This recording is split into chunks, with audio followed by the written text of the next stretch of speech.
আজকে আমাদের বিদায় অনুষ্ঠান। আজকের পর আমাদের আর কোনোদিন দেখা হবে না। ও দেতালি দেখা হলে এখনকার মতো সেই যোগাযোগ থাকবে কিনা আমি জানি না, কিন্তু জানি আমি তোমাদের অনেক বেশি ভালোবাসি। অনেক। গত 2 বছর আমরা বিশ্বাস কর ভাই ব্যানারটা দিব না আর 2-3 বছর দিয়ে দিছে অনেক বছর ব্যানারটা চালান না আর অনেক খুশি করেছি। আমি ওই এই কারণে তো এই যে লাগে না ব্যানার আমাদের শিক্ষকদের কাছে আমি মনে করি পৃথিবীর প্রত্যেকটা সন্তানই তাদের বাবা মায়ের সামনে দুষ্টুমি করবে, এটাই স্বাভাবিক। দারুণ বয়ান দিতেছে।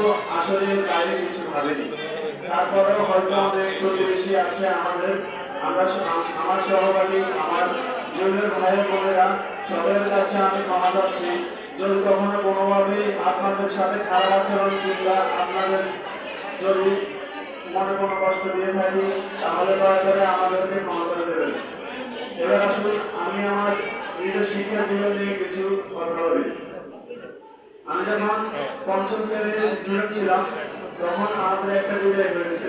তখন বিদায় মানে ছিল হাসি খুশি একটা অন্যরকম আনন্দ। আর হাই স্কুলে যখন দশম শ্রেণীর স্টুডেন্ট ছিলাম তখন আমাদের একটা বিদায় হয়।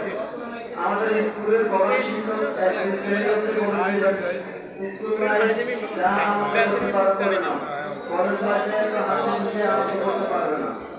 আমি এখন বলতে চাই আমার লাইফে আমি কলেজ থেকে যা কিছু পাই পেয়েছি আমাদের স্কুলে আমরা বিদায় পালন করি, সেটা ছিল শুধুমাত্র বিদায় বিদায় নিয়ে স্কুল থেকে বিদায় নেওয়া।